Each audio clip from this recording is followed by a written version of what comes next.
ತಗೊಂಡಿದ್ದಾರೆ ಅಂತ ಗ್ಯಾರಂಟಿ ಪರಿಷ್ಕರಣೆ ಈಗ ಅದಕ್ಕೋಸ್ಕರನೇ ಗ್ಯಾರಂಟಿ ಪರಿಷ್ಕರಣೆ ಮಾಡಬೇಕು ಅಂತ ತೀರ್ಮಾನ CAG ವರದಿ ಬಂದ ಮೇಲೇ ಮುಖ್ಯಮಂತ್ರಿಗಳು ಮತ್ತು ನಮ್ಮ ಮಾಜಿ ಮುಖ್ಯಮಂತ್ರಿಗಳೆಲ್ಲ ಸೇರಿ ಚರ್ಚೆ ಮಾಡಿ ಇದು ತುಂಬ ದುರುಪಯೋಗ ಆಗ್ತಾಯಿದೆ, ಇದು ಸರಿಯಾದ ರೀತಿಯಲ್ಲಿ ಜನಗಳಿಗೆ ಯಾರಿಗೆ ಸಲ್ಲಬೇಕೋ ಅವ್ರಿಗೆ ಸಲ್ತಾ ಇಲ್ಲ ಅಂತಕ್ಕಂಥ ತೀರ್ಮಾನ ಆಗಿರೋದ್ರಿಂದನೇ ಈಗ ನಾವು ಅದನ್ನು ಪರಿಷ್ಕರಣೆ ಮಾಡಲಿಕ್ಕೆ ತೀರ್ಮಾನ ಮಾಡಿದ್ದೀವಿ. ಬಹುಶಃ ಇನ್ನೊಂದು 2 ತಿಂಗಳಲ್ಲಿ ಅದೆಲ್ಲ ಪರಿಷ್ಕರಣೆ ಆಯ್ತದೆ.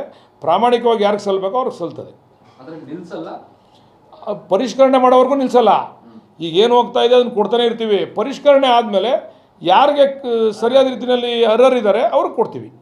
ಕಾರ್ಯಕರ್ತರು ಕೂಡ ಸ್ಥಾನಮಾನ ಪಂಚಾಯತಿ ಮಟ್ಟದಲ್ಲಿ ಕೊಡ್ತೇವೆ ಅಂತ ಹೇಳಿದ್ದಾರೆ ಸರ್, ಪರ್ಯಾಗಲ್ವಾ ಅಂತ ಸರ್? ಈಗ ಒಂದು ಪಕ್ಷ ಬಲಿಷ್ಠವಾಗಿ ಬೆಳಿಬೇಕು ಅಂದರೆ ಕಾರ್ಯಕರ್ತರು ಭಾಳ ಇಂಪಾರ್ಟೆಂಟು.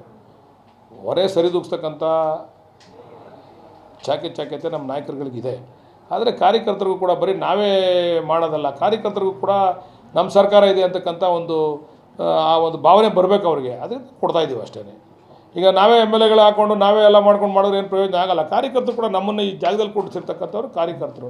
ಅದರಿಂದ ಅವ್ರಿಗೂ ಕೂಡ ಏನಾರು ಒಂದು ಸಹಕಾರ ಕೊಡಬೇಕು ಅಂತೇಳಿ. ಹಂಗಂತ ಏನು ಸರ್ಕಾರನ ದಿವಾಳಿ ಮಾಡಿಕೊಡೋದು ಅಂತಲ್ಲ, ಇರೋ ವ್ಯವಸ್ಥೆಯಲ್ಲಿ ಅವ್ರಿಗೂ ಕೂಡ ನಾವು ಸಹಕಾರ ಕೊಡಬೇಕು ಅಂತಕ್ಕಂಥದ್ದು. ಸಚಿವ ಸಂಪುಟ ವಿಸ್ತರಣೆ ಆಗುತ್ತಿದೆ ಸರ್, ಸಾಕಷ್ಟು ಒತ್ತಡ ಬರ್ತಾ ಇದೆ. ಮೌಲ್ಯಗಳು ಒತ್ತಡ ಆಗ್ತಾ ಇದ್ದಾರೆ, ಸಮುದಾಯ ಮಟ್ಟದಲ್ಲೂ ಒತ್ತಡ ಆಗ್ತಾ ಇದೆ. DK ಶಿವಕುಮಾರ್ ಅವರು ನಿನ್ನೆ ಹೇಳಿದ್ದಾರೆ, ಒತ್ತಡ ಆಗ್ತಾ ಇದೆ ನಮ್ಮ ಮೇಲೂ ಕೂಡ, ಪರಿಸ್ಥಿತಿ ಯಾರಿಗೆ ಕೊಡಬೇಕು ಅನ್ನೋದು ಗೊತ್ತಾಗ್ತಿಲ್ಲ ಅನ್ನೋಂಥ ಮಾತನಾಡಿದ್ದಾರೆ. ಆಗ ತನಕ ಒತ್ತಡ ಇರ್ತದೆ, ಆದಮೇಲೆ ಎಲ್ಲ ಸರೋಯ್ತದೆ. ಆಗ ತನಕ ಎಲ್ಲ ಒತ್ತಡ ಇರ್ತದಲ್ವಾ. ಈಗ ಮುಖ್ಯಮಂತ್ರಿ ಆಗೋ ತನಕ ಒತ್ತಡ ಇತ್ತು ಎಲ್ಲರ ಮೇಲೆ. ಈಗ ಮುಖ್ಯಮಂತ್ರಿ ಆದಮೇಲೆ ಸರೋಲಿಲ್ವಾ, ಹಂಗೆ ಅದು ಸರೋಯ್ತದೆ ಮಂತ್ರಿಮಂಡಲ ಆದಮೇಲೆ. ಹೌದು, ಕೊಡೋಕ್ಕಾಗೋದು 33, 34 ಅಲ್ವ ಕೊಡೋಕ್ಕಾಗೋದು. ಏನು ಮಾಡ, ಎಲ್ಲ ಕಡೆ ಇರ್ತದೆ ಒತ್ತಡ. ನನಗೂ ಆಸೆ ಐತಪ್ಪ,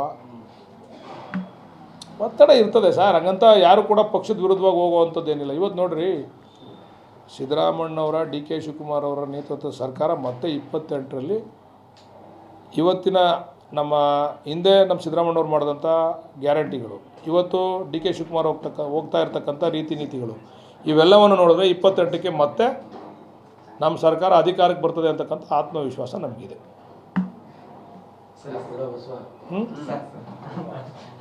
ಏನು ಎಲ್ಲ ಸಾಕಷ್ಟು ರುಬ್ಬಿದ್ದೀರ.